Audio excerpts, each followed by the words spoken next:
జై శ్రీరామ్.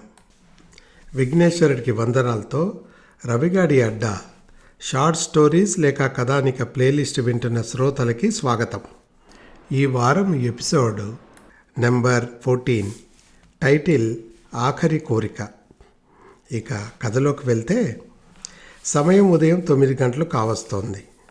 ప్లేసు హైదరాబాదులోని కుకట్పల్లి ప్రాంతం. మామూలుగా కుకట్పల్లి ప్రాంతంలో 24 గంటలు ఎప్పుడు చూసినా ట్రాఫికే. రోడ్డు ఎంత విశాలంగా ఉన్నా ఫార్ములా ఈ కార్ రేసులో పోటీ పడుతున్నట్లు స్పీడ్గా వెళ్ళే కార్లు ఓవైపు, ఆ కార్ల మధ్యలో హమ్ కిసీసే కమ్ నహీ అంటూ సినిమాలో స్టంట్ మాస్టర్ని తలపిస్తూ ప్రాణం మీద ఏమాత్రము తీపిలేని 2 వీలర్ బైరాగీలు మరోవైపు. అందున తెల్లవారిందేమో విద్యార్థులతో నిండిన బస్సులతో రోడ్లన్నీ నిండి ట్రాఫిక్ నెమ్మదిగా కదులుతోంది. వెహికల్ నడిపే వాళ్ళు యాంత్రికంగా నడుపుతున్నారే కానీ ప్రతివారి మనసు ఏదో ఒక సమస్య చుట్టూ తిరుగుతూనే ఉంది. సాఫ్ట్వేర్ ఉద్యోగులు వాళ్ళ బాసుని ఎలా బుట్టలో వేసుకొని ప్రమోషన్ కొట్టాలో అని కొందరు, టైంకి పిల్లల్ని బడికి చేర్చగలనా లేదా అని బస్సు డ్రైవర్లు, ఆఫీస్కి ఈరోజైనా టైంకి వెళ్ళి బాస్తో చివాట్లు తప్పించుకోవాలని ఆలోచించే ప్రైవేట్ కంపెనీ ఉద్యోగస్తులు. వీరిలా కాకుండా భిన్నంగా ఆలోచిస్తూ కారులో అసహనంగా కదులుతున్నాడు సుమన్. సుమన్ మనసులో వాళ్ళ నాన్న హాస్పిటల్ బెడ్ మీద దీనంగా తన వైపు చూస్తూ, ఒరే సుమన్, నేను చనిపోతున్నా అన్న బాధ లేదు. ఎందుకంటే పుట్టిన ప్రతివాడు ఏదో రోజున ఈ లోకం వదిలి వెళ్ళాల్సిందే.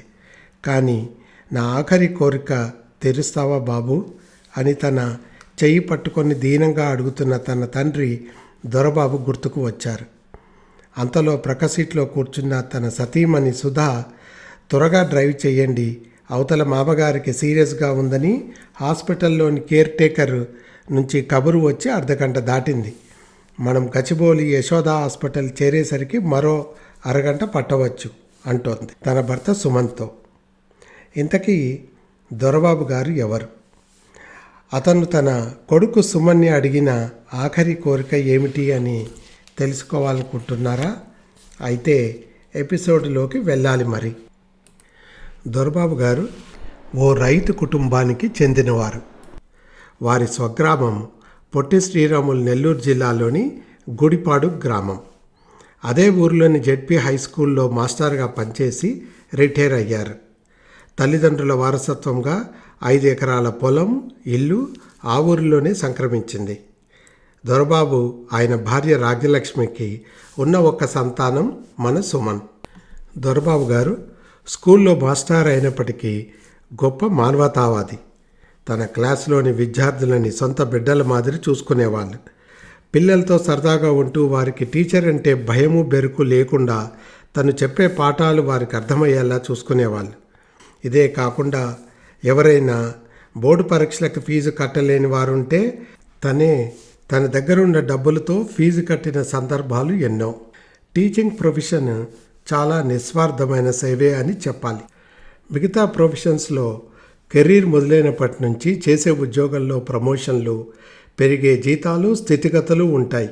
అందుకనేమో మాస్టర్లకు దేవుడిచ్చిన వరము జనరల్గా వాళ్ళ పిల్లలు బాగా చదువుకొని మంచి ఉద్యోగాల్లో స్థిరపడతారు. అలాంటి వరమే మన దొరబాబు రాజలక్ష్మి గారి దంపతులకు ప్రసాదించినట్లు సుమన్ చక్కగా చదువులో రాణించి ఐఐటి ముంబైలో బీటెక్ పాస్ అయ్యి హైదరాబాదులోని టాటా కన్సల్టెన్సీలో సీనియర్ మేనేజర్గా ఉద్యోగం చేస్తున్నాడు. సుమన్ ఓ రోజు తన ఆఫీస్లో పనిచేసే అమ్మాయిని, వారి పేరెంట్స్ని తీసుకొని హఠాత్తుగా ఊరికి వచ్చి తను ఆ అమ్మాయిని ప్రేమించానని పెళ్లి చేయమని కోరాడు. అమ్మాయి వాళ్ళది నార్త్ ఇండియాలోని ఢిల్లీ ప్రాంతం. భాష రాకపోయినా అయిష్టంగా పెళ్లికి ఒప్పుకొని హైదరాబాద్లోనే పెళ్లి చేశారు. అప్పుడప్పుడు సుమన్ ఒకడే గుడిపాడుకు వస్తూ ఉండేవాడు. కోడలు జాబ్లో బిజీగా ఉందని చెప్పేవాడు. రాజ్యలక్ష్మి బతుకున్న రోజుల వరకు దొరబాబు గారికి ఇబ్బంది లేదు. ఒంటరిగా నువ్వు ఒక్కడివే దూరంగా ఈ ఊర్లో ఎందుకు నాన్న? చక్కగా హైదరాబాద్లో ఉండు, నీకు తోడుగా మేము ఉంటాం అని చెప్పుకొచ్చాడు కొడుకు సుమన్. తను కూడా ఆలోచించాడు. సుమన్ చెప్పిన దాంట్లో నిజముంది. తను చూస్తే ముసలివాడయ్యాడు. తనకు ప్రొద్దున లేసే మనిషి సాయం అవసరం. వృద్ధాప్యంలో ఉన్న ఒక్కగానొక్క కొడుకు హైదరాబాద్కి రమ్మంటుంటే రానని మంకుపట్టు పట్టడం సబబని అనిపించలేదు తనకి. తను పుట్టి పెరిగిన ఊరును వదిలిపోవాలన్న బాధను దిగుముగుతూ ఒప్పుకున్నాడు దొరగారు. ఊర్లో ఉన్న 5 ఎకరాల పొలం, పూర్వీకుల ఇల్లు ఏమి చేయాలా అన్న సమస్య వచ్చింది. పొలంను కౌలుకు ఇచ్చేందుకు దొరబాబు గారి తమ్ముడి కొడుకు హరి మధ్యవర్తిత్వం ద్వారా కుదుర్చుకొని ఇంటికి తాళం వేసి హైదరాబాదుకి ప్రయాణమయ్యారు దొరబాబు గారు తన కొడుకు సుమన్తో. ఓ రాత్రి ప్రయాణం తర్వాత మర్రోజు పొద్దున్నే కుకట్పల్లి చౌరస్తా దగ్గర ఆగింది ఏపీఎస్ఆర్టీసీ బస్సు.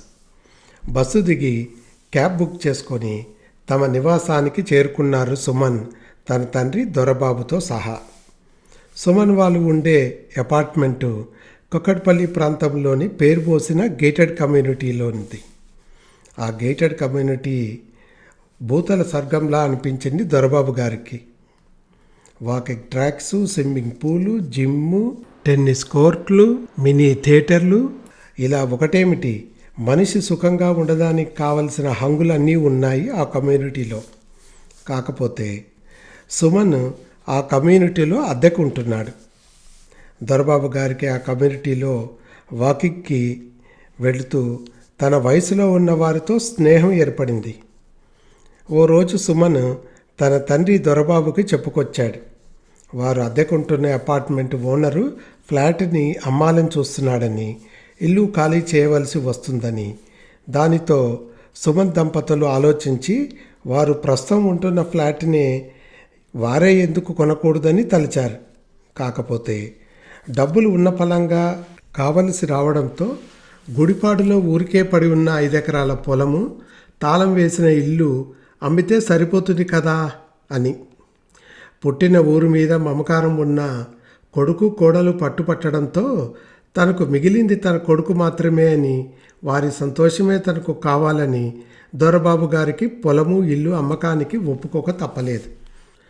ఇలా కొంతకాలం గడిచింది.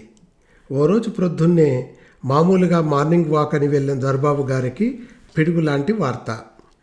తమ పక్క బ్లాకులో ఉన్న తన స్నేహితుడు పరందామయ్య గారు రాత్రి గుండెపోటుతో మరణించారని వాకప్ చేస్తే పరందామయ్య గారి పార్థివ శరీరం వారి బ్లాక్లో బేస్మెంట్ 2 పార్కింగ్ లాట్లో ఉంచారని తెలిసి వెళ్ళారు దొరబాబు గారు వారి స్నేహితులతో. అది ఎండాకాలమేమో, అందున వెంటిలేషన్ లేని అండర్ గ్రౌండ్ పార్కింగ్ ప్లేస్ ఏమో, విపరీతమైన వేడి. బ్రాహ్మణ్ నుంచి ప్రతివారు త్వరగా కార్యక్రమం అవగొట్టి పరందామయ్య గారి పార్థివ శరీరాన్ని దగ్గరలో ఉన్న శ్మశాన వాటికకి హడావుడిగా తీసుకెళ్లారు. ఎంతో ధనవంతుడైన పరందామయ్య గారు చివరికి తన శవ సంస్కరణలు బేస్మెంట్ పార్కింగ్లో చేసుకోవడం ఎంతో బాధించింది దొరబాబు గారిని. సిటీలో పుట్టి పెరిగిన తన మిగతా స్నేహితులకు ఈ విషయం సాధారణం అనిపించినా పల్లెటూరులో పుట్టి పెరిగిన దొరబాబు గారికి ఇది నచ్చలేదు. కాలచక్రం తిరుగుతోంది. ఓ రోజు రాత్రి ఊపిరితిత్తుల తీవ్ర సమస్యతో యశోద హాస్పిటల్లో చేర్చారు దొరబాబు గారిని. అక్కడ డాక్టర్లు వైద్యం చేసి తర్వాత చేతులెత్తేశారు. ఆయనకది చివరి క్షణాలని. దొరబాబు గారు తన కొడుకు సుమన్ చేతిని తన చేతిలో తీసుకొని, బాబు, నా ఆఖరి కోరిక అదే, నేను చనిపోయిన తర్వాత నా పార్థివ శరీరం నీ అపార్ట్మెంటులోని బేస్మెంట్ పార్కింగ్లో కాక మన ఊరు గుడిపాడు తీసుకొని వెళ్ళి అక్కడే అంత్యక్రియలు చేయాలి అని. ఇలా ఆలోచిస్తూ డ్రైవ్ చేస్తున్న సుమన్ వెనక ఉన్న ఆర్టీసీ బస్సు హారంతో ఉలిక్కిపడి ఈ లోకంలోకి వచ్చాడు. తన తండ్రి కోరిన ఆఖరి కోరిక తీర్చడం ఎలా అని. అంతలో యశోద హాస్పిటల్ రానే వచ్చింది. వీరు వెళ్ళేసరికి దొరబాబు గారి ఆత్మ అనంత విశ్వంలో కలిసిపోయింది. వస్తున్న దుఃఖాన్ని దిగమింగుతూ ఆలోచిస్తున్నాడు సుమన్. వాళ్ళ నాన్న ఆఖరి కోరికను గుర్తు చేసుకుంటూ తన బాబాయ్ గారి అబ్బాయి హరి గుర్తుకు వచ్చాడు. ఫోన్ చేసి ఇలా తన తండ్రి చనిపోయిన విషయం, ఆయన ఆఖరి కోరిక అది చెప్పి తను తన తండ్రి అంత్యక్రియల గుడిపాడులో చేయడానికి నిశ్చయించుకున్నానని చెబుతూ వారి ఇంటి పూజారికి కబురు పంపించి జరగవలసిన కార్యక్రమానికి అరేంజ్మెంట్స్ చేయాలని కోరాడు. విషయం తెలిసిన హరి, అన్నయ్య, పెదనాన్నగారు చనిపోయారని తెలిసి బాధపడుతున్నాను. అంత్యక్రియలకు జరగవలసిన ఏర్పాట్లు నేను చూసుకుంటాను. కాకపోతే ఓ సమస్య. పార్థివ శరీరం అంత్యక్రియలకు శ్మశానానికి తీసుకువెళ్లే ముందు ఇంటి ముందు పడుకోబెట్టి స్నానాది కార్యక్రమం చేయవలసిన అవసరం ఉంటుందని, ఈ మధ్య శుభకార్యమైన తన ఇంట్లో ఈ కార్యక్రమం చేయడం కుదరదని చెప్పుకొచ్చాడు. కానీ తాను ఊరు ప్రెసిడెంట్ గారిని సంప్రదించి పంచాయతీ ఆఫీసులో కార్యక్రమం నిర్వహించుకోవడానికి అనుమతి తెస్తానని చెప్పాడు. సర్లే అని హాస్పిటల్ అంబులెన్స్ని మాట్లాడి తండ్రి దొరబాబు గారి పార్థివ శరీరం తీసుకుని వెనక తన కారులో బయలుదేరి వెళ్ళాడు సుమన్ తన కుటుంబంతో. దొరబాబు గారు చనిపోయారని, అంత్యక్రియల కోసం తమ ఊరు గుడిపాడుకు వస్తున్నారన్న వార్త ఊరంతా వ్యాపించింది. మొత్తానికి రాత్రంతా జర్నీ చేసి మార్కాపురం, కన్గిరి ఊర్లు దాటి గుడిపాడు గ్రామంలోని పంచాయతీ ఆఫీసుకి చేరుకుంది దొరబాబు పార్థివ శరీరం. మంచి మనసున్న మాస్టర్గా ఎంతో పేరు ఉన్న దొరబాబు గారి చివరి చూపు కోసము ఊరంతా ఎదురు చూస్తోంది. అంతలో జనం మధ్యలో నుంచి ఒకతను బయటకు వచ్చి చెబుతున్నాడు సుమన్తో, నా పేరు రఘు. దొరబాబు మాస్టారు గారి చలవతోనే నేను పై చదువులు చదువుకొని ఈరోజు అమెరికాలో స్థిరపడ్డాను. వారం క్రితమే నేను వెకేషన్ మీద అమెరికా నుండి ఊరికి మా వారిని చూడటానికి వచ్చాను. ఆ రోజు మాస్టర్ గారు నా ఎస్ఎస్సి ఎగ్జాము బీదవాడైన నాకు ఫీజు కట్టకపోతే నేను ఈరోజు ఈ స్థితిలో ఉండేవాడిని కాదు. అటువంటి మహనీయుడైన దొరబాబు మాస్టర్ గారి అంతిమ సంస్కారము ఊరి పంచాయతీ ఆఫీస్లో జరగవలసిన అవసరం లేదు.